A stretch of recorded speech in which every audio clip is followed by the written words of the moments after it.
Good morning students. आज हम class 10th के व्याकरण के दूसरे हिस्से को ले रहे हैं, जिसमें हम लोग पहले अपने रचना के आधार पर शब्दों की बात की थी। इस बार क्लास 10 के कोर्स में रचना के आधार पर बात किया। वैसे अर्थ के आधार पर भी होते दो प्रकार के वाक्य होते हैं, पर हमारे कोर्स में रचना के आधार पर वाक्य हैं क्लास 10th में। उसके बारे में आज हम अध्ययन करेंगे और उसको समझने का प्रयास करेंगे सरल शब्दों को। तो देखिए, किसी भी वाक्य को समझने के पहले उस वाक्य के घटकों को पहचानना, उस वाक्य की प्रॉपर्टीज को समझना बहुत जरूरी है। तो ये घटक जो होते हैं किसी भी वाक्य में, घटक दो प्रकार के होते हैं, उसी से हम समझते हैं क्रिया और कर्म, कर्म और क्रिया, कर्ता और कर्म। मतलब कर्ता जो है वह मैं हो सकता हूँ, जो कार्य कर रहा है वह हो सकता है, और उसको हम अपनी भाषा में उद्देश्य भी बोल सकते हैं। और क्रिया जो होती है उस वाक्य के कर्ता के द्वारा जो किया गया कार्य है वह क्रिया कहलाती है, और उसको हम वाक्य की भाषा में विधेय भी कहते हैं कि कर्ता का उद्देश्य क्या है और वो विधेय किस रूप में चल रहा है उसका। तो उद्देश्य, कर्ता उद्देश्य है, क्रिया हमारी विधेय है। वाक्य के दो घटक होते हैं, उद्देश्य और विधेय। कर्ता के रूप में उद्देश्य है, क्रिया के रूप में उसका विधेय होता है। अब इस उद्देश्य और इस विधेय को जब हम समझेंगे तो एक सरल वाक्य के द्वारा समझने का प्रयास करेंगे कि मनोज दौड़ता है। मनोज दौड़ता है, यहाँ मनोज जो है वो कर्ता भी है और हमारा उद्देश्य भी है, और वो क्या काम कर रहा है, दौड़ने का काम कर रहा है, वो उसका विधेय है। तो यहाँ पर उसको कर्म जिसको हम बोलते हैं, क्रिया जिसको बोलते हैं, वह उसकी क्रिया होगी दौड़ना। यहाँ पर मनोज दौड़ता है, मनोज हमारा उद्देश्य है और दौड़ना उसका विधेय है। अब हम जो बात करते हैं कि ये तो वाक्य हमारा होगा, वाक्य कैसा होगा, उसके प्रॉपर्टी को समझा हमने।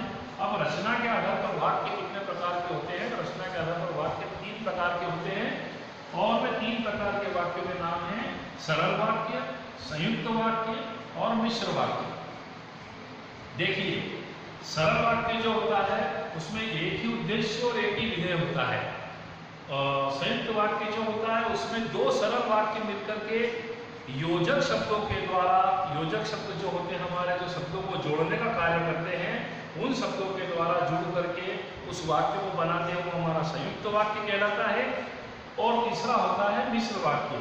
अब मिश्र वाक्य जो होता है वो हमारा तीसरा रूप है किसी वाक्य का, और ये थोड़ा सा कठिन होता है।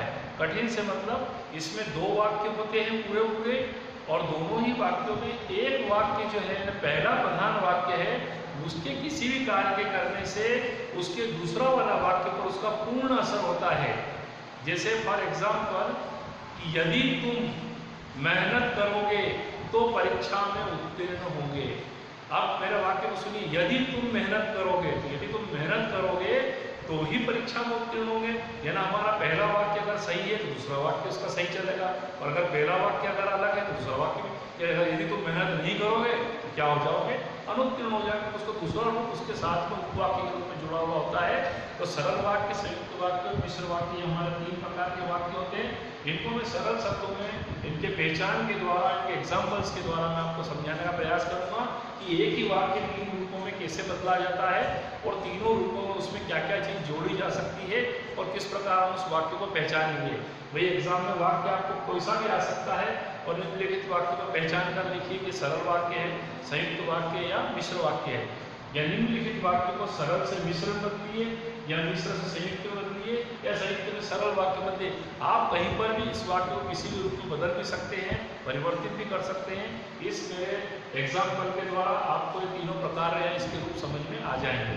अब जब हम बात करते हैं सरल वाक्य, तो उसकी पहचान क्या होती है, एक ही उद्देश्य होता है, एक ही विधेय होता है, तब जाकर के दोनों जुड़ते हैं तो सरल वाक्य बनता है। जैसे एग्जाम्पल के तौर पर एक वाक्य है हमारा, सूर्योदय होने पर कुहासा जाता रहा। कुहासा मतलब अंधकार एक प्रकार का हट गया, सूर्योदय हुआ, कुहासा चला गया।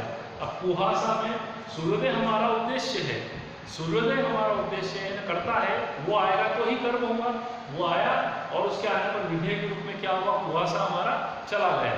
तो ये हमारा सरल वाक्य था, जिसको हम लोग एक उद्देश्य और विधेय के रूप में समझे। अब इसका जब हम दूसरा रूप देखते हैं कि संयुक्त वाक्य में इसी वाक्य को कैसे बनाया जाए, तो संयुक्त वाक्य में दो सरल वाक्य को जोड़ा जाएगा, लेकिन वाक्य तो हमारे पास एक ही था, उसको जोड़ा कैसे जाए? तो हम जब जोड़ते हैं तो वे जोड़ने वाले शब्द हमारे बीच में कार्य करते हैं, जिनको हम योजक शब्द कहते हैं।